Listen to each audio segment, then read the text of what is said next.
One day, a person named Kai gets off a carriage and looks through binoculars at a pyramid-shaped tomb, making sure the demons trapped inside haven't escaped. With him are Ashran and Saki, his comrades in the Urza Union, but they aren't as concerned about tombs and demons as Kai is. When Kai finishes monitoring the tomb, he goes back to the carriage, and Ashran sarcastically asks if a demon has escaped in the last 100 years. Kai replies seriously, no, but our mission in the Aegis Agency is to prevent that from happening. Ashran says he feels like they're the only ones who care about this, and that the other 4 agencies aren't watching the other tombs. Kai replies that the other places care about it too, because if a demon escaped from its tomb, it would be a disaster. After that, they go to the Aegis Agency headquarters and enter the training room. Kai stands in front of a simulation of a huge monster. He hears a warning that the monster is much stronger than him, but he doesn't care and attacks it, trying new moves that could help him in battle later, but he fails. Saki quickly shuts down the simulator before the monster attacks him. She yells at him for ignoring the warning, but he says if he doesn't take risks, he won't learn anything from training. She replies that she's sure he would have been a great person if he'd been born during the war and taken part in it. He asks, like the savior should, and they both look at his picture on the wall. He says it would have been a great honor to fight alongside him, but he's not qualified for that at all. Saki tells him she can't imagine a human like Shid being able to defeat the 4 heroes alone, the heroine of the Demon Tribe, the hero of the Sky Tribe, the Aquarians, and the Beast Tribe. Kai replies that the savior Shid defeated the 4 with the legendary sword he got from the ruler Arsla. She tells him it's not certain Shid and that sword even exist, because there's no video or picture of them, unlike the heroes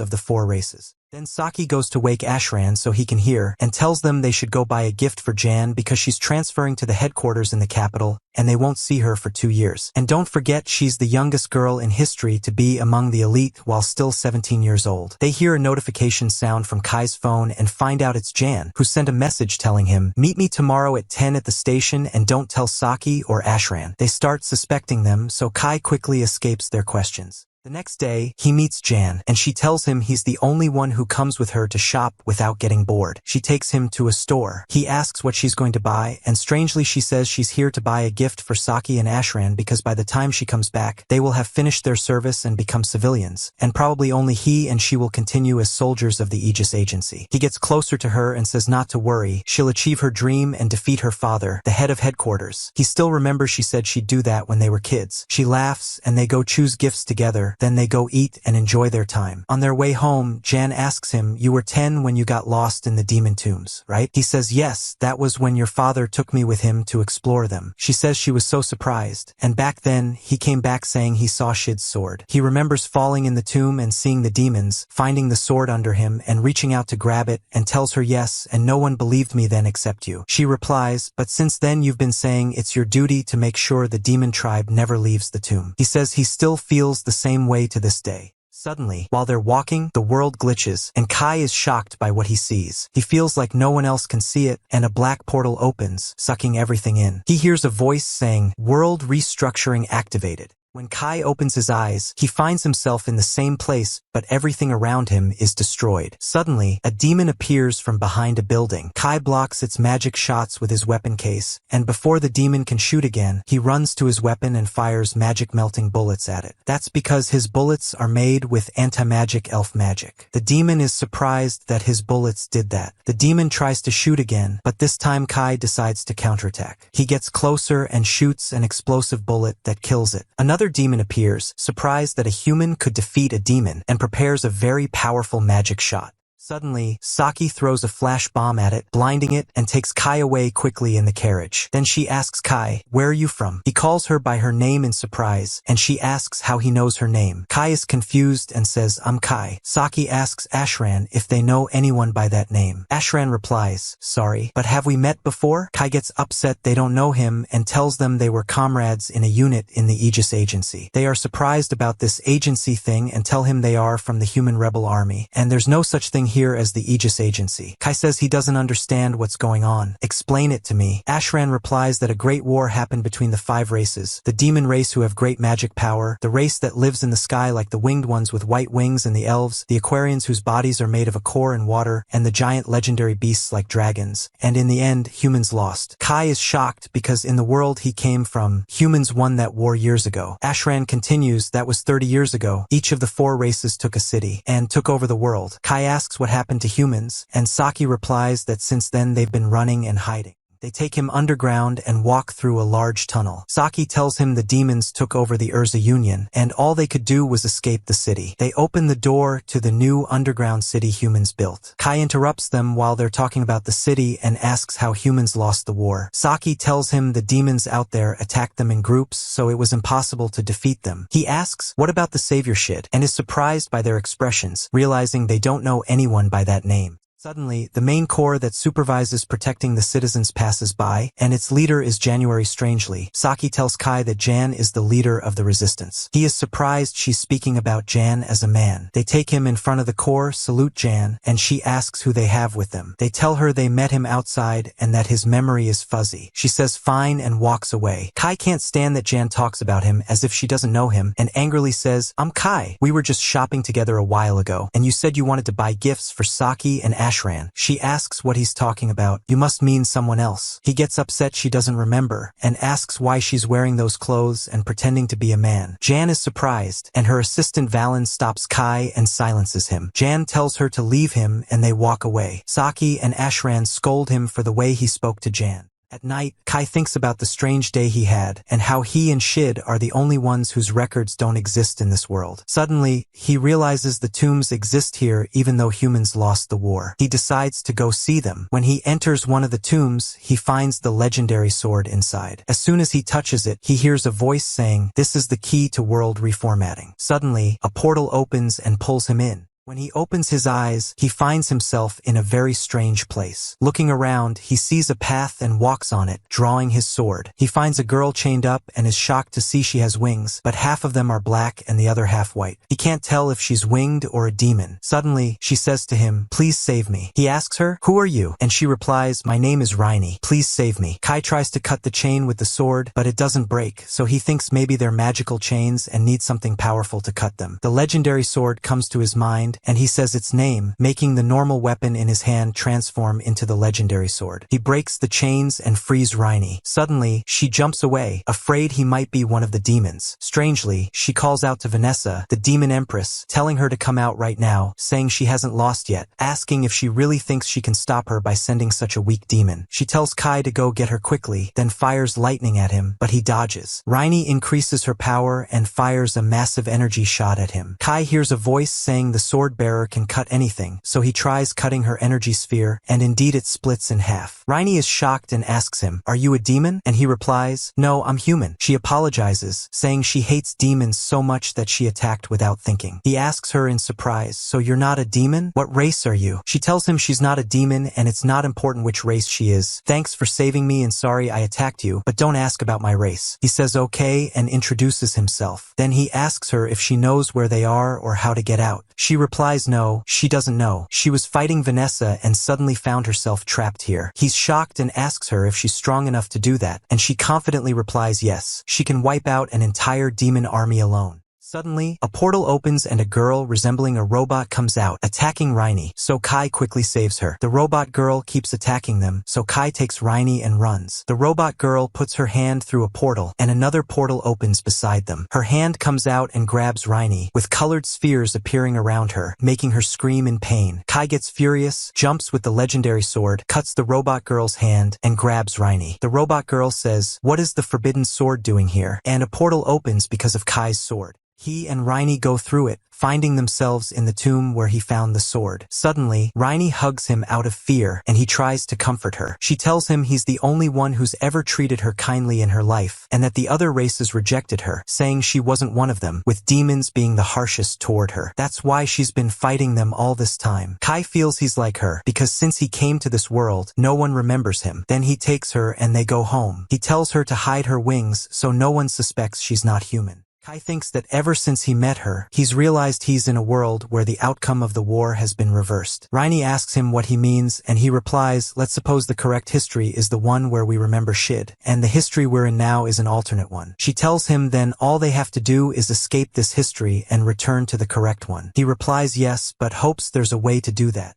After a while, they sleep, but Raini suddenly wakes up and tells Kai she feels a massive amount of magic approaching. Kai hears explosions in the city and goes out to find demons breaking through the barrier and occupying the city. He also notices there's no one to save the humans or fight the demons, so he decides to fight and play Shid's role in this world. Meanwhile, Ashran and Saki are firing regular bullets at the demons, which have no effect. Saki runs to get ammo, but a demon chases her, and before it kills her with its magic, Kai lands on it with his sword, canceling it. He tells Saki to use water because the bodies of that type of demon are stone-like, and water makes them heavier, preventing them from flying. Then he sees a demon turning Ashran to stone, so Kai fires a bullet that cancels the magic. The demon charges at him, and Kai fights it with his sword. Another demon quickly comes from behind to strike him while he's busy, but Kai dodges and makes them hit each other. Raini then casts her magic on the two demons, killing them, and Kai realizes she really is as strong as she claimed. After that, Ashran and Saki run to Kai and ask about his bullets that cancel magic. He tells them in the world he came from, humans were the ones who won the war, so his fighting style, lightning bullets, and everything he has are from that world. Suddenly, someone informs Ashran that 2 more demons have entered, so he heads to headquarters to report. Saki asks Kai to join the army with them because his power would help them greatly. He goes with her and meets Jan and the War Council members. Jan asks him to tell her everything, and when he tells them his story, they get very angry and don't believe him. Jan calms them down and tells him that a few days ago, he spoke to her as if he knew her, so what was her relationship with him in that other world he's talking about? He replies that they were comrades and childhood friends, and she often spoke to him, saying she wanted to be like Ug and Gear. When she hears those names, she stands up and tells them they'll end the conversation here for today. At night, Valen knocks on Kai's door and tells him the commander wants to speak with him. On the way, Valen asks if the information he told Saki about the stone demons and how they can't fly because of water was correct. He replies yes, but does that mean you believe me? She tells him that if his knowledge and combat skills can help them, they'll believe him. When he enters Jan's room, he finds out he was right that she's a girl. She tells him the only ones who know she's a girl are Valen and some council members. He asks if that means she believes him. She replies she was surprised when she found out he knew her father's and grandfather's names, but that doesn't mean she believes everything he says. Still, they need his knowledge and skills. He asks her what she plans to do, and she replies that they'll coordinate with the 5 human cities and surround the demons who tried to occupy the city. If they succeed, they won't have to give up their land. Raini responds that she feels this won't end the problem. It will bring more demons here, and if a high-ranking demon appears, they'll destroy the whole city. Jan replies angrily that she knows, but there's no other solution. Kai tells her they must attack the royal capital. There's only one demon they need to defeat, Vanessa. Jan responds in surprise, "Are you serious? 30 years ago, she destroyed the entire city alone in a single strike." Kai thinks to himself that the only thing that will work against her is the legendary sword, then tells her, and that's why Raini and I will fight her alone. Valen asks him what he would gain from this, and he says she's right. He came from another world and has no reason to risk his life for this one. But Ashran and Saki risk their lives, so even if he abandons them in this world and returns to his own, he couldn't look them in the eye. They feel he's a good person. Then he tells them demons are more cautious than other races, so most of their forces are on the borders, and very few are near the palace. So the plan is for them to distract the army at the borders while he and Raini sneak inside and fight Vanessa. Suddenly, Valen tells them there's an underground passage behind the palace that neither humans nor demons know about. Jan asks her in surprise why she never told her such information before, and Valen replies that the one who discovered the passage was her father when he was planning the attack, but later, he cancelled the idea. They decide to use the passage for the attack.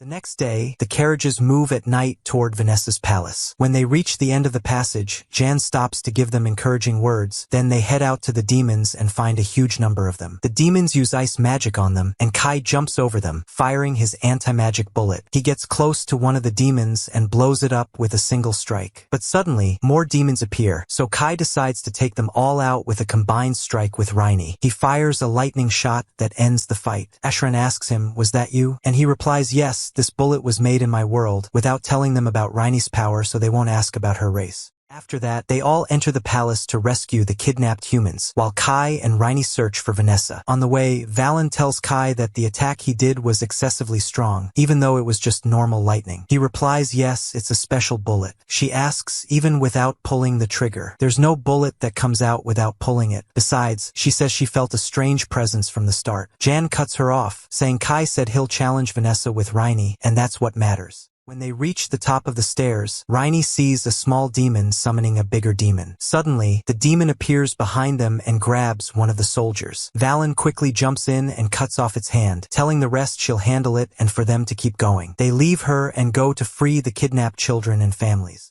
Jan enters one of the rooms and is met by strong lightning. Kai worries about her, but the lightning disappears and Jan is fine. She tells him not to worry. She's wearing armor made with elf magic. Looking behind her, she sees a huge demon and tells them to keep going while she deals with it. Kai and Raini leave with Saki and Ashran. Kai equips them with Raini's magical tools, which create a barrier around them, making them invisible to demons. On the way, they hear the sound of huge footsteps, and a demon appears before them. Saki trembles in fear because it's so close, but Raini calms her and silences her. The demon passes in front of them without seeing them. Then they head to the building's power control unit, where Kai leaves Saki and Ashran to wait for his signal to cut the power later. He then sets off with Raini to fight Vanessa, but suddenly hears an alarm. Kai realizes there are infrared cameras, and that's how they were spotted. They find 5 high-ranking demons in front of them. Raini spreads her wings, and one of the demons asks, "What are those wings? You look ugly and messy." Raini is angered by his words, and Kai stands in front of her, replying, "Stop talking and tell me. Are you the one in charge of the surveillance system?" The demon replies yes, and that it was wisdom from Empress Vanessa. These human surveillance systems are amazing, and if we let a human operate them, we'll have no problem at all. Vanessa is pleased with your attack and curious why you came to throw your lives away like this. Suddenly, all the demons prepare to cast magic. Raini grabs Kai, throws him out, and seals him with ice magic, telling him she'll handle them quickly and follow him. The demons tell her they can smell elf, winged, demon, dwarf, dragon, and Aquarian from her. "What exactly are you?" She replies sadly, "Even I don't know. All I know is that I hate you." Meanwhile, Jan and her soldiers try to resist the demon in front of them, but their bullets have no effect at all, and Jan's strikes are too weak against it. She dodges and tries to strike from behind, but it grabs her sword and throws her away. It tries to burn her with fire magic, but her elf armor absorbs the magic. Jan transforms her sword into a bow and arrow, fires at the demon, and blows it up, leaving only its head, which can still speak. It tells her that elf tools, if used by a human who doesn't use magic at all, drain their life. She gets angry, puts her sword into its head, and tells it, "Yes, I chose death, and without that determination, it's impossible for a human to kill a demon." Suddenly, the ceiling breaks, and another demon in the shape of a 3-headed dog drops down. Valen quickly appears and saves Jan before the demon kills her. The demon says he's heard there's a human fighting with Drake's Fong as a weapon, referring to the sword in Valen's hand. He asks her if she's the one with the Fong, and she replies yes. At the same time, Kai reaches Vanessa's room. She tells him, "So you're the human wearing elf armor?" He replies, "No, I'm a stranger from another world, where you were supposed to have been defeated." She tells him, "Unfortunately for you, a world like that doesn't exist, neither in the past nor in the future." He tells her, "Whether you believe it or not, I'm a human who lost his way to this world, and in the history I remember, the war ended." She asks him, "And which race defeated me?" He says humans, and she laughs mockingly, telling him that among all the other powerful races, she was defeated by humans. "And who among the humans defeated me?" He replies, "The savior Shid." She's shocked, her expression changes. She holds her head, remembers Shid and the world restructuring, then changes the subject, telling him she won't waste time on such trivial things. She launches her dark magic at him, but Kai fires his bullets to cancel it, then jumps at her quickly to stab her with his sword. But she's only an illusion and appears behind him, knocking him away. She asks if his weapon is from his world, and he says, "So you believe me now?" She gets angry and unleashes a massive amount of fire that destroys the building, but Kai is unaffected. She draws a magic circle under his feet and tries again, making a much bigger explosion than before. When she sees Kai is unaffected, she tells him there's no way he could survive that unless he's one of the other race's heroes. "So how are you still alive?" Kai is very tense, knowing the legendary sword saved him. She asks him about the sword, but he gives her no answer. Raini enters, her whole body covered in wounds. Kai asks her what happened, and she replies, "Don't worry, I'm fine. I just pushed myself a bit." Suddenly, the black portal opens behind Vanessa, and the robot girl grabs her, saying there have been changes in the demon heroine because of the forbidden word, Shid, then strikes Vanessa. The same spheres that were around Raini before appear, making Vanessa scream in pain. But Vanessa activates her power and grabs the robot girl, burning her, saying a mere dog of Alvria won't defeat her that easily. Suddenly, Vanessa fires a huge shot, but the robot girl still doesn't die, though she withdraws from the fight. Kai asks Raini in surprise if she was fighting her, and she replies no, she wasn't this strong when I was fighting her. Suddenly, Raini lunges at her and grabs her, telling Kai to escape quickly, then uses barrier magic around Vanessa. Vanessa is surprised she made a barrier of the Aquarian's race, but tells her, "Do you think this will stop me?" and breaks it easily. Before she can fire her dark magic at Raini, Kai runs toward her, so she fires it at him instead, slamming him into the wall. When Raini sees him bleeding, she screams loudly. Vanessa tells her, "So he's dead. What will you do now? Will you take revenge or run away alone?" Suddenly, Raini rises, surrounded by black magic. Vanessa is shocked to see all her wounds heal quickly, asking her what this chaotic sight is. She feels it's a mix of the 5 races. Raini strikes her with a strong blow. Vanessa asks if this is her true form. Raini grows angrier and continues attacking, but Vanessa stops her easily with one hand, telling her if she had used this form from the start, that human wouldn't have died, but she was afraid for him to see her like this. Humans are the weakest and most cowardly race. They fear demons, hate the legendary beasts, avoid the Aquarians, and envy those living in the sky. You look beautiful, but you're far from human, and you were afraid he'd call you a monster, and now he's dead because of that fear. Raini tells her she's right, her expression turning cold. She grabs Vanessa and tells her, "Die with me," then suddenly casts a curse on her, making them both start bleeding. But Raini collapses first. Vanessa tells her the curse depends on the amount of magic power you have, and that's why you lost. And you're now in my domain, which I've placed under a counter-race curse, and since you're the heir of all races, you'll be affected 3 times more. Raini loses hope, crying and starting to apologize to Kai for failing him. Vanessa fires her fire magic at her, but is suddenly shocked to see Kai in front of her, canceling her magic. He tells Raini, "Why are you apologizing? If you hadn't fought, we'd both be dead now," and apologizes for worrying her, telling her he was only unconscious. He knows the sword saved him again. He faces Vanessa once more, and she grows angrier, telling him to know his place. All humans are the same. They all say they'll show great power, but in the end, it's all lies. The Aquarian sovereign Rakujin Kyoko, the sky ruler Alvria, the Fong King Wrath, they're all annoying, but their power is great, and I acknowledge them as heroes, but humans have no hero. He tells her he doesn't want to be the hero of humanity, but she asked him to show his power. Suddenly, Vanessa summons a huge planet and drops it on them, but Kai cuts it with the legendary sword. Vanessa ignites fire orbs around her, preparing to fire them. Kai signals Ashran to cut the power so she can't see them, but she catches a glimpse of the legendary sword's light moving in front of her. Thinking it's Kai, she fires the fire orbs at it, but when the lights come back, she finds Raini was the one holding the sword, while Kai is now behind her. Raini throws him the sword, and he cuts her. Vanessa falls to her knees, holding her head, strangely saying, "I remembered the Savior Shid, and now I understand what he said." Kai asks her, "What are you saying? Do you know something about what's happening?" She tells him this world will be rebuilt. Shid said this phenomenon is called restructuring, and Kai is surprised Shid knew this would happen. She continues, "There is someone responsible for all this. You must find him. He's surely one of the other 3 heroes. When Shid predicted this would happen, he entrusted me with the legendary sword, and to prepare for it, I hid it, because it's the only key to correcting the world." Kai asks in surprise, "Weren't you and the Savior Shid enemies? There are records saying you fought in the Great War." She tells him yes, but there are events in the past you don't know, like a forbidden code in the world, you know. Code 0, it's an annoying magic. Before she disintegrates, she tells him, "Well done, your clever planning, courage, and combat skills were good," then acts like a child, telling him she's so frustrated to have lost such a big loss. She doesn't even know what excuse to give. She tells him the important thing is that he must prepare himself because when they meet again, she'll face him again as an enemy.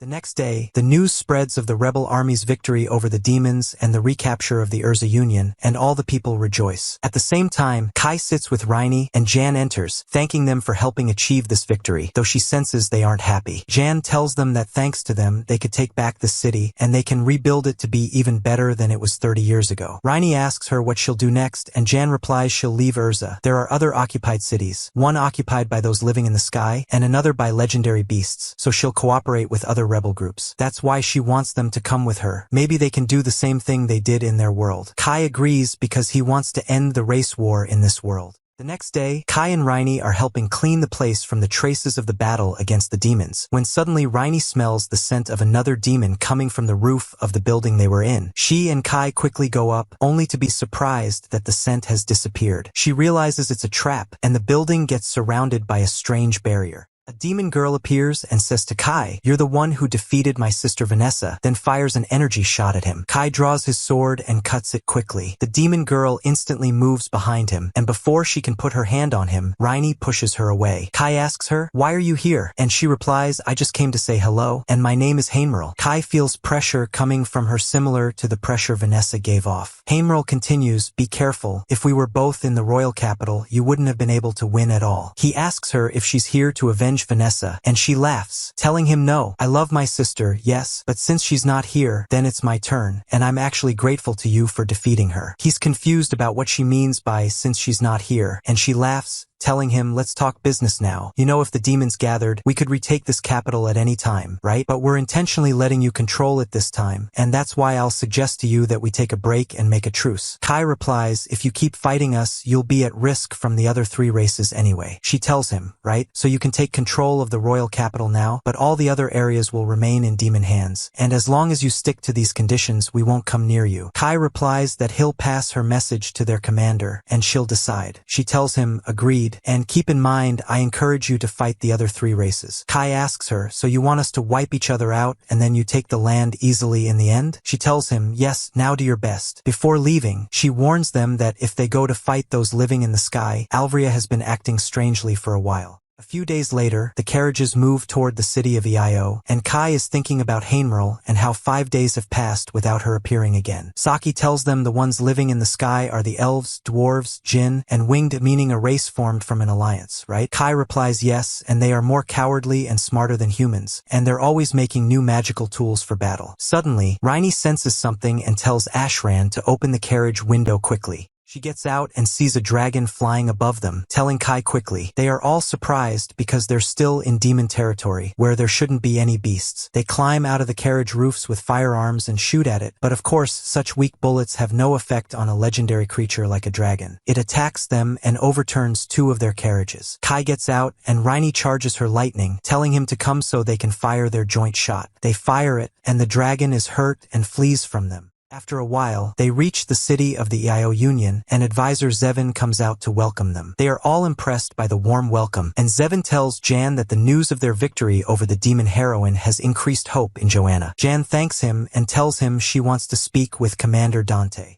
Zevin takes them, and on the way asks Valen if she knows anything about Commander Dante. She says she knows he's from an ancient royal family that founded the Eio Union and calls himself emperor. He's very jealous, suspicious, and obsessive, and with those traits, we can say he considers Jan a threat. Zevin tells Jan that's the situation, so he hopes she understands. At least the soldiers are very grateful for their help. They are welcomed by Kobari, Commander Dante's assistant. Riney feels something strange about her, but isn't sure, so she doesn't say anything. They enter to see Dante, and he tells them they're very late. He heard they were supposed to arrive during the day. Was that on purpose? Jan replies no. A dragon attacked them on the way, and they lost half a day treating the wounded and repairing the carriages. He arrogantly replies he's not interested in her excuses. Why are they here anyway? Jan is surprised by the question. He tells her they drove out the demons and took back the royal capital. Are they now coming to complete the glory and steal Eio's army from him? She replies they came because he asked for their help. He says that was something his subordinates decided without his approval. She replies that even so, she doubts he'd want to fall under the rule of those living in the sky, so it's not about who gets the glory. When he doesn't respond, she tells him she wants to add something else, and it's advice for him. He angrily replies, "Advice? Are you going to give advice to me, the emperor?" She continues, "After we defeat those living in the sky and take back the Eio Union, neither you nor I will decide who deserves the Medal of Honor. Our subordinates and people will decide. So if you want the Medal of Honor, act in a way that makes you deserve it." After that, they go to the strategy review room and present the information they have so far, finding they don't know the location of the hero of those living in the sky. Jan stands and tells them she will lead the search mission. The soldiers are all impressed by her courage, as it's something they're not used to. Jan asks Dante to lend her his elite soldiers. He replies angrily, "What recklessness is this? How can a commander personally go on a search mission?" She replies that he's wrong. She gives her life for those who keep fighting on this land and sacrifice themselves. The soldiers are all delighted by her words. That night, Kai and the others make camp and eat together. Riney asks Kai about Kobari and is bothered by something but doesn't say what it is. Kai is surprised she's even interested in a human. The next day, Jan and the soldiers head to the elven forest. On the other side, Dante is in his room with Kobari, angry at Jan for being aware of her position. Kobari agrees with him and tells him he should be back at camp leading the soldiers. He says she's right, he shouldn't be at the front doing reconnaissance missions. She replies for him to keep in mind the soldiers are influenced by her, but there's no need to worry about trivial things like that. He tells her indeed, she's his only true subordinate. At sunset, Jan and the soldiers return and meet Zevin at the gate. She tells him they'll have another meeting tomorrow. The next day, Jan stands in the meeting and tells them about the footprints they found, which led to the location of the lands of those living in the sky. They will go again to explore those lands, and then they can draw up an invasion plan. The soldiers are all excited. When they leave the meeting, they meet Raini outside, who is worried. She asks when they will fight the winged and the elves. Kai replies, when we're ready. Jan adds that those living in the sky are dangerous, and if they enter their lands recklessly, they will lose. Then she asks why she hasn't seen Kobari anywhere. Kai says yes, and Commander Dante is also not here. He's sure Dante doesn't care about field command. Raini becomes very upset. Meanwhile, Dante is angry with his soldiers for admiring Jan and following her orders. Kobari hands him a paper and tells him they need to accomplish something greater than Jan's achievements. He opens the paper, reads it, and is very pleased with the idea because it will restore his status among his soldiers. He summons Zevin and tells him he will go to the elven forest himself. Zevin is surprised, and Dante continues that they will capture elves and winged as prisoners of war. Zevin asks in surprise if that's possible. Dante points to the paper from Kobari and tells him he has information that will help them, and they will leave immediately. Zevin asks if this won't affect their cooperation with Urza. Dante asks him angrily who rules this country. Zevin stops arguing and tells him at your command, but asks to let him and his subordinates come along. Dante agrees but says he won't allow anyone to leak such information to the Urza Union army. Zevin is surprised and feels something is wrong but tells him understood. Meanwhile, Kai and Jan leave a meeting and meet Raini, who is worried again. This time she asks if there will be another meeting. Kai replies yes. Why? She tells them she's not sure and what she's about to say might cause trouble, but she doesn't think Kobari is human. They are all shocked. At the same time, the elf leader and her assistant Ririn are above the palace of the winged, standing before Alvria, asking him if he's really going to betray them. He replies that this world belongs to the winged in the first place, and the lesser races must be under our rule. Suddenly, the robot girl appears behind him, and they ask him what that thing behind him is. He tells them they don't need to know, and from today he will cut ties with them forever. They can't believe they're hearing this from their leader, and suddenly he attacks them. The elf leader blocks the strike, but becomes frozen, and from the force's pressure, Ririn is blown off the ship and falls into the forest. Meanwhile, Kai and Jan have noticed the mission Dante carried out behind their backs. In the forest, they find the soldiers' weapons on the ground, and it's clear they've been captured. The first thing that comes to Kai's mind is that Kobari was the one who pushed Dante to do this. They find a magic circle nearby and realize they've fallen into a trap. Kai tells them the real trap is above them. Jan is impressed by his insight, telling him that if he hadn't said it, she wouldn't have known. He tells them there are records saying elves use many magical traps and place them all at once. Raini leans toward him and whispers that she smells elf scent nearby. They head toward the scent until it disappears, and suddenly a magic circle activates beneath them, transporting them to the elven forest. They decide to explore the place, and strangely, a little girl appears chasing a butterfly. They realize she's a fairy, and she bumps into Ashran's leg. She asks him in surprise why she can't feel any magic from him. Ashran replies that they're humans, and the girl is terrified and runs away quickly. They chase her until they reach a castle gate, where the guards are surprised to see humans there and aim arrows at them. Unexpectedly, Kobari appears and tells the guards to lower their arrows. Jan asks her what happened to Dante and the others, and Kobari replies not to worry. They're all alive, but they inhaled plants that cause temporary paralysis, so they won't move for a while. Jan demands she release the hostages, and Kobari replies with one condition, that they fight the winged. She tries to take advantage of the fact that they defeated the demon heroine. Kai asks her what the problem is. Aren't those living in the sky supposed to be a united race? Raini asks her if they plan to betray the winged. Kobari replies they betrayed them first and takes them to Ririn, who has been waiting for them for a while. When they meet her, she tells them this is the first time a human has entered the elven village. Jan introduces herself, and Ririn asks if she really defeated the demon heroine. Jan replies yes, and Ririn notices the elf armor Jan is wearing and asks where she got it. Jan tells her that on the borders of Urza, there were demons who had stolen this armor from those living in the sky, so they set up an ambush and took it from them 10 years ago. Ririn replies that since they didn't steal it directly from those living in the sky, she'll forgive them, and she suggests they make a contract. The terms are that Jan and the others will return the elf leader from Alvria in exchange for releasing the hostages. Kai asks in surprise if Alvria, their leader, is the one holding the elf leader prisoner. Ririn replies that Alvria has changed. He used to be kind and gentle, but suddenly he demanded that the elves, dwarves, and djinns submit to the winged. Naturally, that's not something they could accept, so she and their leader went to speak on behalf of the races and refused what he said. He wouldn't listen and imprisoned their leader, and she barely escaped. She then says she'll give them directions, but they as humans will do everything. Kai asks if the elves definitely can't intervene directly, and she replies yes. Valen interrupts and asks Ririn what proof they have that this isn't a trap she and the winged made together. Kobori replies she'll give them her life and go with them to the wing's palace, and if they feel for a moment that Ririn is lying, they can kill her. Valen replies that's not acceptable. Don't think your life alone equals ours and the 26 hostages. Add more people from your side or choose someone very important. Ririn says she will go with them. Kobori is shocked and tells her they can't lose both her and their leader, but Ririn silences her and insists on her decision to avoid the civil war that will happen between those living in the sky. Jan agrees. That night, Ririn approaches Kai while he's sitting alone and Raini is sleeping on the ground beside him. She asks why he's still awake and tells him not to worry. She won't attack them in their sleep. He says fine, and then she tells him she heard from Jan that he and the girl defeated Vanessa, so she wants to ask if his strength will work against Alvria. He replies that it sounds like she wants him to defeat him. She tells him of course, when they go to the Wing's palace tomorrow, they'll have to fight him, and if the power he used to defeat Vanessa doesn't work against him, they'll all die. He says he knows. Before she leaves, she tells him to keep in mind that if they try to run from the battle, she won't let them leave the forest alive. He says he knows and asks if she knows a human named Shid. He finds she doesn't know anything about him, so he thinks about what Vanessa said, that one of the other heroes is the reason for what's happening, so Ririn definitely wouldn't know anything.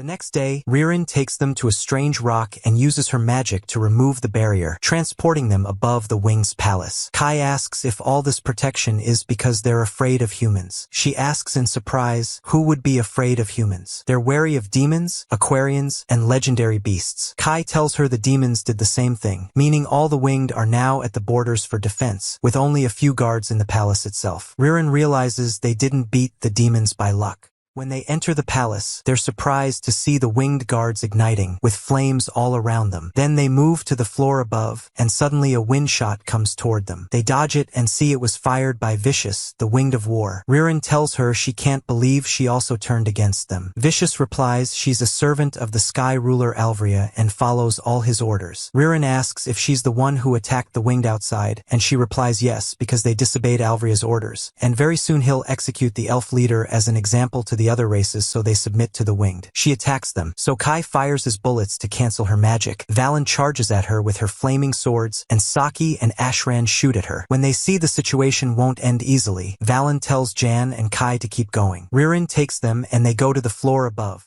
where a massive armored knight named Raffaello attacks them. Raini stops him with difficulty and tells them to go on and leave him to her. Ririn takes them to the floor before the last, which is protected by more than 10 barriers. She circles around them and disables them so they can reach the final floor. While Jan and Kai wait for her, Jan apologizes to Kai for letting him face Vanessa alone and tells him this time she'll fight beside him. Ririn finishes disabling the barriers, and they reach the roof where they see the elf leader inside the barrier. Alvria greets them and tells them the time has come to make them submit to the winged. On the other side, the clash between Vicious and Valen continues, and Vicious notices that the weapon Valen has is from a legendary beast. She asks her, is that Drake's Fang? I've heard its power increases with impact. Valen replies yes, and it seems you know some things about it. Vicious responds, those living in the sky are the ones who make these things, so of course I'd know about them. At the same time, Raffaello is surprised that Raini's attacks are penetrating his armor so easily. Raini tells him, you're lying, my attacks can't possibly be affecting you, and I hate your calmness. You winged are always like that, looking down on others, and that's why the elves, dwarves, and djinns seem lesser than you. Raffaello asks her, what exactly are you? She replies, I don't know and I don't want to know as long as Kai is with me. Meanwhile, Alvria tells them he will begin the execution procedures for the elf leader. Ririn gets angry and charges at him, but Alvria drops a massive spear of energy on her. Kai quickly saves her with the legendary sword. Alvria asks him if he's really human or an elf pretending to be human. Kai replies no, he's human. Alvria wonders why a human would defend an elf, and Kai answers, you don't need to ask. If something happens to Ririn, the elves will hate us, so the logical move is to help her. Alvria replies, if you had failed when blocking that strike, you and she would have turned to ash, but that sword you have is no ordinary weapon. Kai tells him that sword was able to stand against Vanessa. Alvria laughs at Vanessa for losing to a human. Kai asks him, are you in a position to call Vanessa a fool? At least she didn't try to execute her own followers. Alvria replies, I decide because I am the be-all and end-all, the highest person in the world, and I don't want anyone to defy me. Jan replies, that's called stupidity, and fires an arrow with elf magic at him, grazing Alvria's face even though he blocked it. He asks her, is that an elf bow? Do you understand what it means to wield such a weapon with a human body? She laughs and says she doesn't care about the life drain. He fires lightning magic at her, and she fires another arrow, her armor absorbing his strike. He notices that the armor she's wearing is also elf-made, and is irritated that a human possesses such great tools. He fires lightning at her again in greater amounts, but Ririn protects her with her magic cloak. Kai tells her it's better to make it 4 against 1, and she says he's very clever for a human. They both run toward the imprisoned elf leader, but Alvria hurls a metal spear at them. Ririn tries to block it with her power, but it pierces her shield. Kai quickly saves her with his sword. Ririn runs to the prison and tries to break it with her dagger, but the dagger breaks instead while the prison remains intact. She is shocked that Alvria can make such a prison, and that he used a magic spear, a metal spear, and created lightning magic. She wonders how he can use all these magical tools at once even if he's a hero. Alvria opens the black portal, and from it emerges the robot girl. He tells them, allow me to introduce my subordinate Last Riser. Meanwhile, Raini is locked in battle with Raffaello, and he breaks her wing. She becomes furious, charges at him with her fist, and shatters his helmet. At the same time, Valen fights Vicious, telling Saki and Ashran to fire at her wings. She dodges their shots, but Ashran throws a grenade that blasts her away. Valen appears behind her and strikes her wings, asking, your wings are the source of your power, right? Vicious is surprised and asks how she knew. Valen tells her there's someone claiming to be from another world who gave her that information. Vicious drops to one knee and asks Valen to apologize to the elf leader and Ririn on her behalf. Valen replies, if you want to apologize, take us to them and apologize yourself.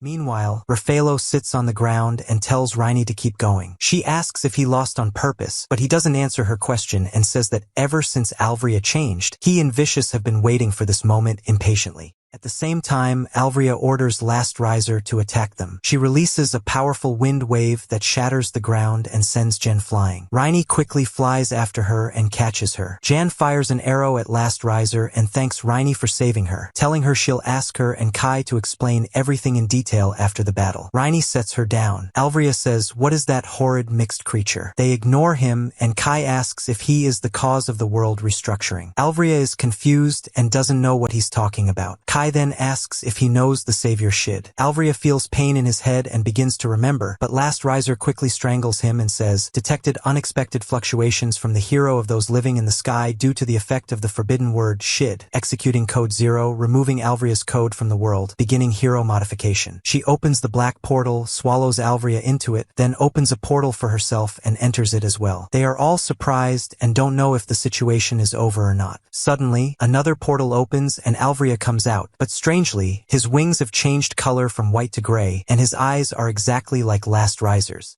Ririn is shaken and can't believe what she's seeing. An enormous power emanates from Alvria's body, and Kai remembers when he heard the voice saying world restructuring before he came to this world. This time, he hears a voice saying hero restructuring. Alvria unleashes very powerful magic toward Raini. She forms a magic shield to resist it, but her magic breaks and she loses consciousness. Ririn can't believe he fired magic without a magical tool. She tries to snap him out of it, shouting at him to return to himself, telling him his wings are crying and that he's he's not enhancing his power, he's draining his life. He fires magic at her to silence her. Ririn defends herself with 7 barriers, but Alvria's magic shatters them all, and before he can cut her down, Kai intervenes and blocks his strike. Kai tells him, "You are Ririn's role model." In her heart, she believed you would come back. Alvria replies, "I'm not going to indulge the illusions of the weak." Kai responds, "If you were the person Ririn loved, you wouldn't say that." Alvria asks, "And what could a human possibly understand?" Kai tells him, "I understand that you're not the person Ririn loved, nor the leader of the Samari race." Kai engages him in a quick clash, and suddenly Freya pushes him away and charges his energy into his sword, rushing at Kai again and striking down. Kai also moves and breaks his sword, but Freya had already changed it, attacking again. Kai blocks his strike and rushes at him, so Freya jumps back and drops a massive spear onto the ground to shatter it. Kai charges at him, and Freya forms an energy shield. Kai keeps hitting it until it breaks and wounds him in the stomach. Freya grabs him by the neck, and Kai's sword falls. Ririn asks Jan to give her power, so the two combine their power into one arrow and shoot it at Freya, destroying half his body. Kai then spins and delivers the final blow that finishes him.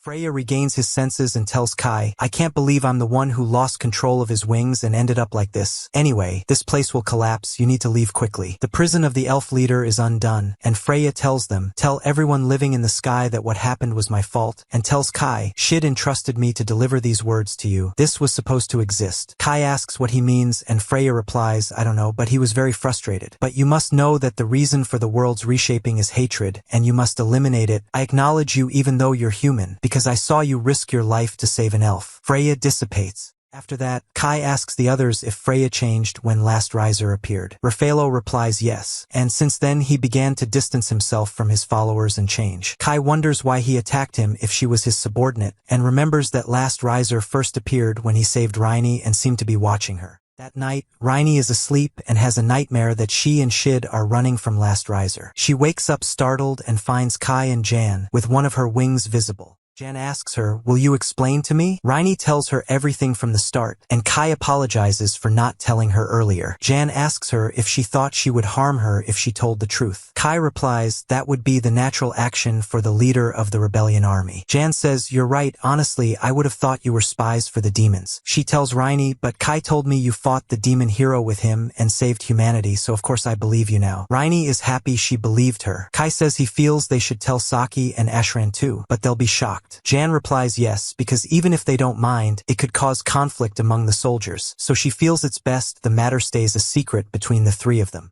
The next day, Jan stands before the elf leader, who agrees to a truce between the elves and humans for 1 year, saying humans are not allowed to enter their forest, and those living in the sky are not allowed to enter human cities. Jan agrees to this. The leader gives Jan a sword as a gift to replace the one that was damaged in the war, and to Kai new elven bullets for his weapon. She tells them they will surely cross the forests and fields in the sky to reach the other races, so they will need someone to guide them. Jan asks if that's the only reason, and the leader replies, "We want to know the reason for Freya's sudden change, because after thinking about it, 10 years ago he faced Wrath, the hero of the legendary beasts, alone without taking his followers with him, and likewise Wrath." Raffaello adds, "I saw them fight for hours, but the scene looked like they were planning something, and after a while, Last Riser appeared beside him." Jan understands they want to support them in their journey in exchange for finding out the truth and agrees to it. Ririn tells the leader, "You're so cruel. The one who goes with them will be considered a hostage, and if either side breaks the truce, they'll be executed. I wonder who will volunteer and be the victim." The leader shocks her by saying she herself will go with them. The next day, Jan returns to the AIO Union and informs Zephyr of the truce with those living in the sky, thanking Dante for the support he gave them and, of course, mocking him. Turns out that thanks to her, humans won against the elves, and the other races will start to worry about them. He tells them the rest of the rebellion armies must unite, and the first is Balmong, the leader of the Yulan army in the south fighting the Aquatics. He asks Valen if she knows him. She says she owes him, and there's no doubt he's a great leader. He asks her if she means he's a leader she can trust and not him. She tells him, "Forgive me, but you're too obvious, and you must let go of your selfishness, and then you might be a leader for all humanity." He tells her no. "I'll leave the whole matter to Jan." Jan replies, "No, I'm not planning to take a grand role like leading humanity. All I want is to end the war of the 5 races." He tells her, "Then you must move quickly before the Aquatics and the beasts decide to act." On the other side, the aquatic hero Ryukujin Kyuko meets the king of the legendary beasts, Wrath. He tells her, I didn't expect Vanessa to be the first to fall. I think even that demon girl could make a mistake. And Freya's end was also bad, failing to control Last Riser. We were 4 races and now we're 2, the situation is very sad. Kyuko replies, you're lying. He tells her, I forgot you're wise and understand the situation quickly. I am indeed going to end the aquatic race forever right now. Kyuko quickly escapes, but he catches up to her and knocks her to the ground. Before he can stomp hard on her, she blocks his leg and surrounds him with water. Wrath ignites his body with flames, so she grabs him and smashes him on the ground, then strikes him with all her strength. But he lands standing, and even though blood drips from his mouth, he smiles normally. Kyuko comes down behind him, and suddenly Last Riser appears, grabs her face, and applies Code 0, blowing her up. Meanwhile, Kai and the others are in the carriage, and Ririn guides them on the way to the Yulon Union, giving them some of her information. Raini argues with her about who gets to sit next to Kai, and Jan talks to them over the radio to check on the situation, asking Ririn how much is left until they arrive. Ririn replies, at this pace we'll arrive in 3 days. Jan asks her if there's a nearby place they can rest in. Ririn says yes, if they travel for half a day, they'll find a place with many springs. Jan decides they'll go there, but Valen notices the area around them looks like a legendary beast ate it. Jan is surprised since they're still in the AIO region, which is elf territory, not legendary beasts. She remembers the dragon that attacked them on their way to AIO and assumes the legendary beasts have started crossing the borders to invade. At the same time, Wrath looks at Kyuko's parts scattered everywhere and tries to confirm if she's dead or not, thinking that maybe her core, which keeps her alive, is what escaped, so she could rebuild herself later. By sunset, Kai and the others have reached the hot springs and rest from the road. At night, Jan sits with Kai to ask him about the world formation and the code. He tells her he himself still doesn't fully understand the matter. She replies, at least we know your weapon isn't made by human hands and could be dangerous for you to use, though I have no right to say that. He tells her, yes, indeed, you push yourself too hard using those elven tools that drain your life. She replies, I know, but nothing will make me change my mind about this, and I'll keep using them. He tells her, I know because you've been stubborn since you were a kid. Then she tells him, the important thing is that we must think about Last Riser. He tells her there's no information about this beast in my world at all, but I noticed she watches the heroes and doesn't start attacking them until Shid's name is mentioned, and that's the name of the human hero who doesn't exist in this world. She replies, whatever it is, all we can do now is fight them to end the war of the 5 races. That night, they hear a very loud explosion caused by a legendary beast attacking them. All the soldiers try to resist it and fire at it. Kai rushes at it and fires, but the beast knocks him away. Valen joins in, and they surround it from all sides, but their attacks have no effect because its body is so hard. Valen throws a flash bomb at it and tells all the soldiers to retreat, and Kai is still shocked that his modified bullets didn't affect it. Valen and Kai go to Jan and tell her it's probably the beast whose traces they saw today. Ririn tells them it's impossible since they're still in the territory of those living in the sky. Jan concludes these beasts are on a scouting mission. Kai tells her the autocannon won't help them. They need to use something stronger. Valen replies they don't have anything like that nor plan to face a beast of this size, and tells Jan they'll try to buy time. You handle the soldiers and withdraw from here. Jan asks Kai how to defeat this beast. If they're gonna face the aquatics and the legendary beasts, they can't let a beast like this block them. He tells them they must aim at its forehead because that's its weak point. Valen replies they already know that. The more important question is how to attack it at all. Jan gets an idea since they're still in the territory of those living in the sky. They execute her plan, which is to throw the plant that only grows in the land of those living in the sky. This plant emits smoke that blinds anyone who smells it temporarily and makes them lose their sense of smell. Raini hits it with her lightning magic, causing the beast great pain and making it freeze in place. Kai takes the chance, jumps on it, and drives his sword into its head. The beast turns toward Raini, and before it strikes her, Kai pushes her away and takes the hit instead. Luckily, the beast falls into the trap Ririn made and is teleported away. Raini cries over Kai, unable to bear seeing him suffer from the wound, asking him why he did that. He replies it's because the beast's magic power is very harmful, and it probably attacked her because it sensed her magic power. Ririn quickly runs to him and tries to stop the bleeding from his shoulder. They take him back to the camp, and he's unconscious from the blood loss, hearing a voice in his head telling him to wake up and come to it. Kai wakes up, feeling he's heard that voice before. The next day, Ririn takes them and tells Kai she doesn't mind taking him to the place he's talking about, but there's nothing special there. All inside are just stone statues. He asks her if she's been there before. She replies yes, of course, to confirm that humans make very silly things. Jan is surprised that the place is made by humans at all. Ririn tells her those living in the sky didn't build anything like that, so surely humans built it, since no other race can make them. Kai tells them these are megaliths, ruins that haven't decayed and whose origin no one knows. There are so many of them in my world. He looks at Raini and tells her she knows one of them. The tombs, in the true history of the world, they were special buildings made to seal the 4 races inside them, and in this world, the code bearer was hidden in them. When they reach the place, they find a door, and suddenly hear a voice saying, "Come in, what are you afraid of? You've finally found the center of the world, and you are the chosen ones." Frieren asks Kai what's wrong, so he asks her in surprise, "Didn't you hear that voice?" And the surprise is she didn't hear anything, and Rinne goes towards the door in front of them and tells Kai the voice is coming from here. So he realizes that the chosen one means Rinne, so Kai asks Ririn to stand outside and guard them, and he goes in with Jean and Rinne. Rinne feels a power exactly like hers, and when they reach the end of the corridor they find a huge statue and Kai feels he's seen it before.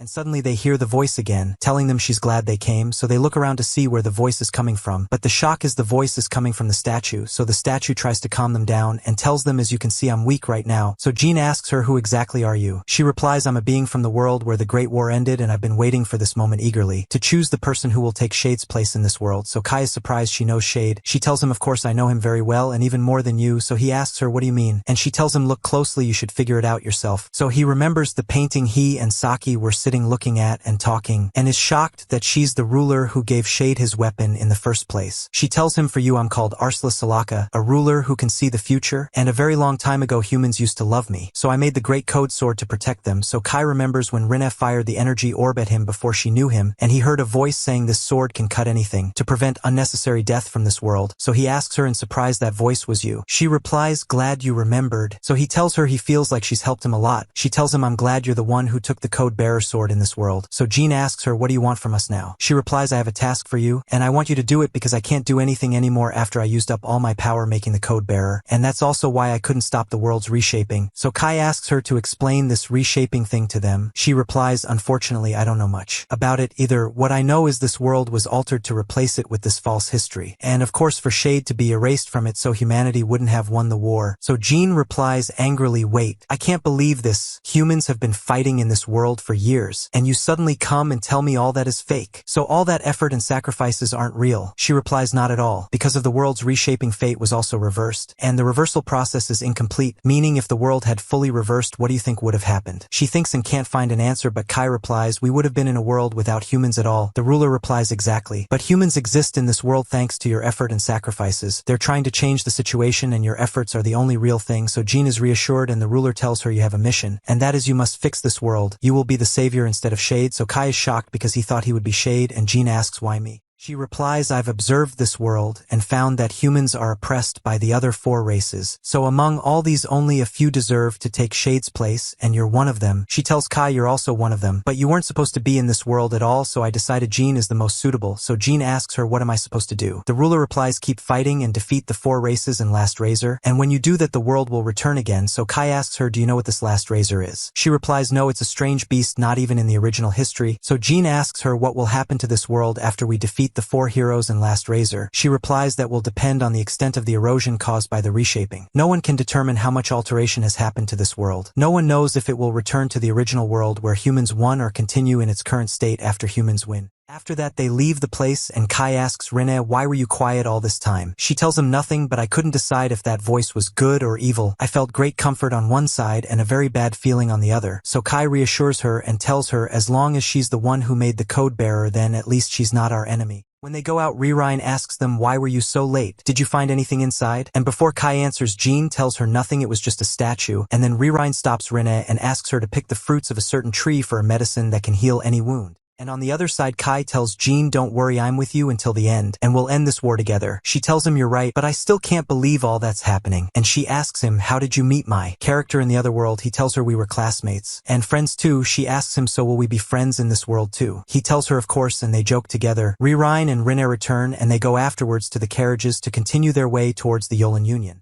And in the carriage, Ririne tries to give Kai the medicine she made from the tree's fruit, and Rinne refuses because she suspects the medicine's look. So Ririne tries it herself first but can't stand it. So she tells them the worse it tastes, the better its effect. So Kai takes it from her and drinks it. Then Jean sees one of the tombs Kai had told them about, so she stops the carriages and lets him see it. He tells them since we're in the Yolan Union, this must be the tomb where the aquatics were sealed, and suddenly Rinne tells them we're surrounded. And from the sky the aquatics descend, so they shoot at them, but it doesn't affect them. So Jean tells them to get inside the carriages, and Valen attacks them with the fire sword and is able to cut them. So Kai tells them the aquatics' weakness is fire because they're made of water. Suddenly Balmong and his soldiers appear with rifles that shoot fire, and they burn all the aquatics surrounding the place, and Balmong welcomes Valen and Jean thanks him for saving them, but Rinne tells Kai the aquatics are still there, and suddenly they're surrounded by a water barrier, so Kai gets an idea and tells Jean, I'll open the way, make everyone get in the carriages. He shoots from the window a bullet that cancels magic, making a huge gap in the barrier, and signals everyone to move before the gap closes again. And then Jean tells Balmong we need to hold a meeting now. He replies, fine, but there's a place I want to pass by first.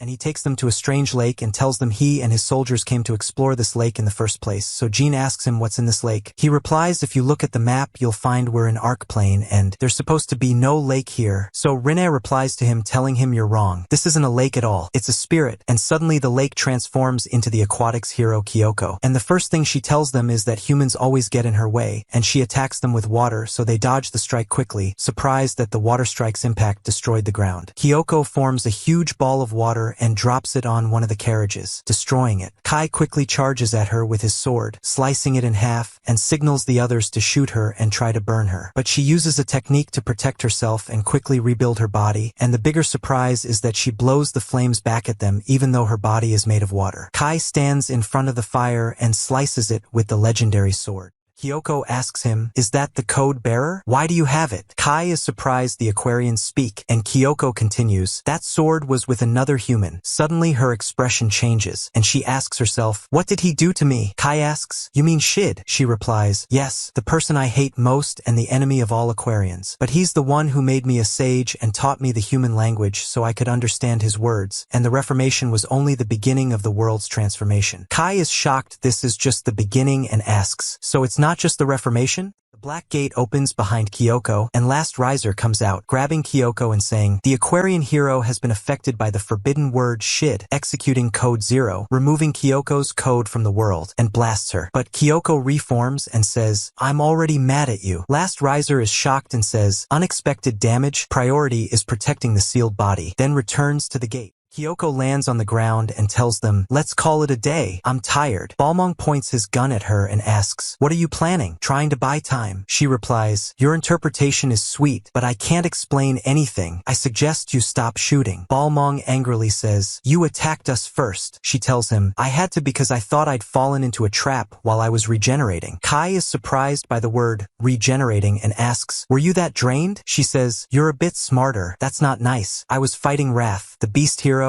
He's very strong, but more annoying than him is the monster that just attacked me. When Kai says its name, she replies, indeed, Shid said that name before. Kai is surprised and asks, Shid knew about that monster? She answers, each race only thinks about itself and its people, and that thing isn't from any race, which is why it's so dangerous. Last Riser is the hatred of this world. Jan says she's right, as proof it didn't just attack them but also attacked Freya and Vanessa. Balmong feels guilty that all this time they were only fighting the Aquarians, who aren't the real enemy. Jan tells him, I made a truce with the demons and the sky dwellers. There's no harm in changing what we're used to and becoming closer. He's convinced and throws his weapon to the ground. Kyoko agrees and tells them, I'll leave. Kai asks, where are you going? She points to the tomb and tells him, that's the first place I met Last Riser. He asks, you mean before the world's reformation happened? She remembers it's the tomb, and after Shid left, it appeared. She tells Kai, when we met that monster for the first time in the tomb, Empress Vanessa was arrogant toward it, Freya refused it, and I was doubtful. But Wrath was the only one who accepted it and now coexists with it. Most likely, he has other plans more important than the result of the 5 races war. Kai takes them and enters the tomb corridor. Kyoko tells them, "This place is strange. It's neither made by the sky dwellers nor humans." Kai replies, "But it has the same structure as the demon tomb, and I found the code bearer here." Once they reach the end of the corridor and Kai stands on the empty sword slot, the sword glows and Kai hears a man's voice saying, "Oh, you who were controlled by hatred, I made a mistake and couldn't protect Rinne." They all realize it's Shid's voice, and he tells Kai, "Please reach the other future that I couldn't reach." The sword activates and opens a huge gate, pulling Kai inside just like what happened during the world's reformation, but this time the others get pulled in with him. They open their eyes to find themselves in the place where Rinne was imprisoned. They all get worried, feeling they've fallen into a trap, and ask Kai to explain. He replies, "I'm not sure either. When I was in Urza, I also found myself in this place." Kyoko senses a large amount of magic at the end of the path ahead, so she heads toward it, and they follow her. They're surprised to see a statue of Freya in front of them. Ririn runs to it, shocked to feel magical power inside. She tells them, "This is petrification magic. If we can analyze it, she'll return." Balmong raises his hammer, but Ririn quickly stops him before he breaks it. Kyoko approaches the statue and examines it, then tells them, "This isn't normal petrification, it's freezing, and the petrified look is just from the outside. Now I understand what Code Zero does." Suddenly, the black gate opens and Last Riser comes out, saying, "Unauthorized interference detected and approach to sealed body." Kai is shocked and asks, "Does she mean Freya?" She lands in front of them, saying, "Initiating destruction desire mode." Ririn angrily attacks her for what she did to Freya, followed immediately by Balmong and Valen preparing to fight. Last Riser analyzes them and says, "Initiating destruction process for the three who responded to the forbidden word shit."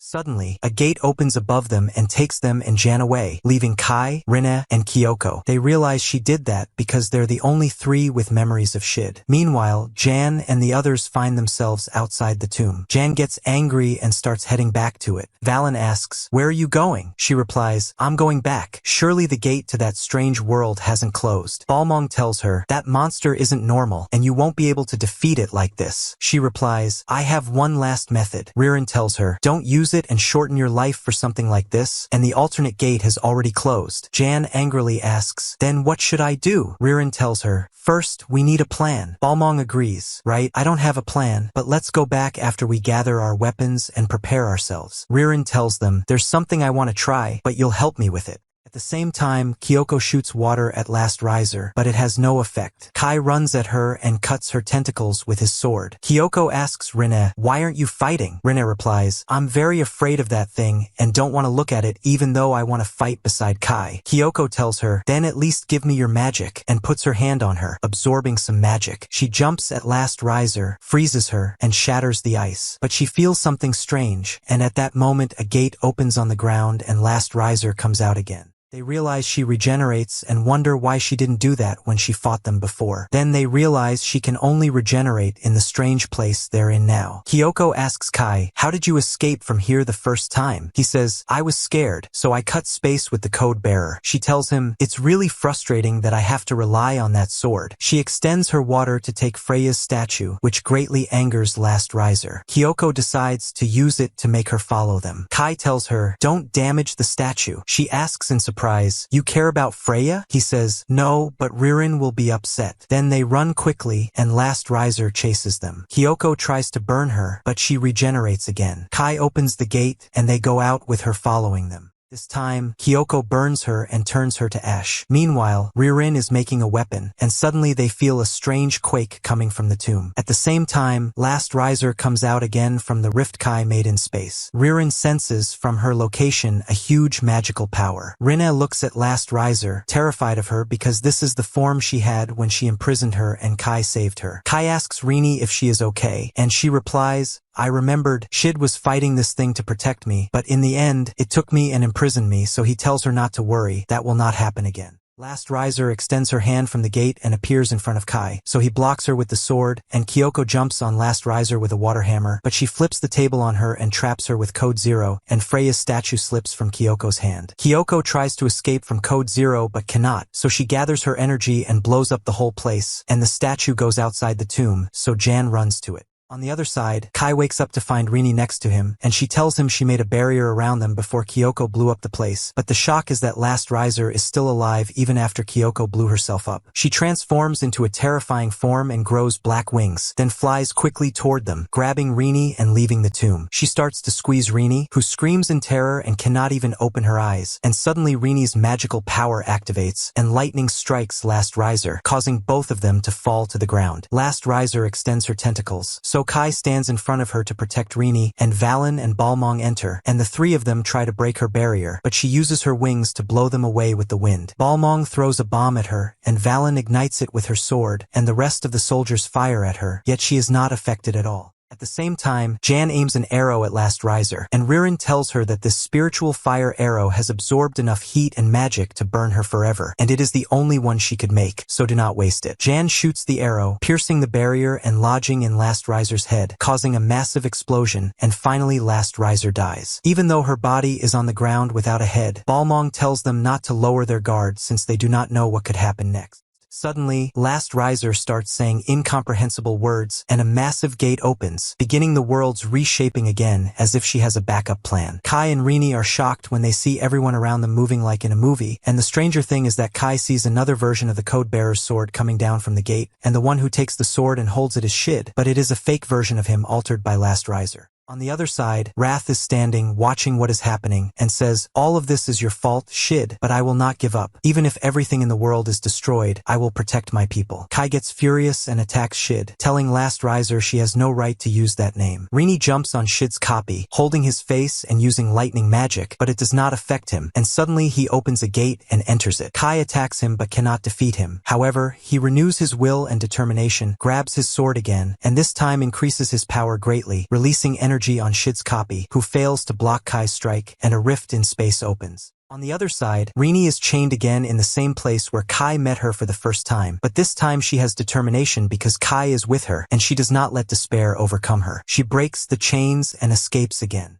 She arrives at the right moment and saves Kai from Shid's strike. Then Kai fires a bullet at Shid, which he blocks, but suddenly the sword in Shid's hand breaks because of Kai's shot. Kai rushes to him and strikes with the sword, blowing him up, but Last Riser's arm comes out and knocks the sword from his hand. Still, he is not afraid and continues the fight, punching Shid away while Rini brings the sword and throws it to him again. Last Riser attacks, so Kai raises the sword, charges it with energy, and strikes her, splitting her in two and making her evaporate. But suddenly, Kai looks above him and sees Rini in front of the black gate glowing, and then Kai finds himself falling into the tomb with the sword in front of him, and before he grabs it, it disappears and Rini appears instead, telling him to save her. Then Kai wakes up to find Rini beside him, very worried he would not wake up, and then Jan and Ririn enter and tell him he has been sleeping for 3 days after defeating Last Riser, and that he is now in the rebel army's hospital. At sunset, they go to the tomb for the sealed Freya statue, and they find Kyoko still alive but with her core separated, making her very small and sitting on Balmong's shoulder. She tells them that if she does not absorb a large amount from the Aquarians or a large amount of magic, it will take her 30 years to return to her original size. Balmong tells her the most important thing is to maintain the peace agreement with humans, so she replies that he is annoying. If she feels they break the promise, he can easily destroy her at this size. Then Ririn tells them, "Listen, if anyone touches this statue or does anything to it, they will become an enemy of all the sky dwellers." Balmong replies not to worry, they will prevent all races from entering this place, and Kyoko agrees, adding that what matters now is to discover more about Last Riser and defeat her. Jan continues, "And the proof we have is definitely with the last hero, Wrath."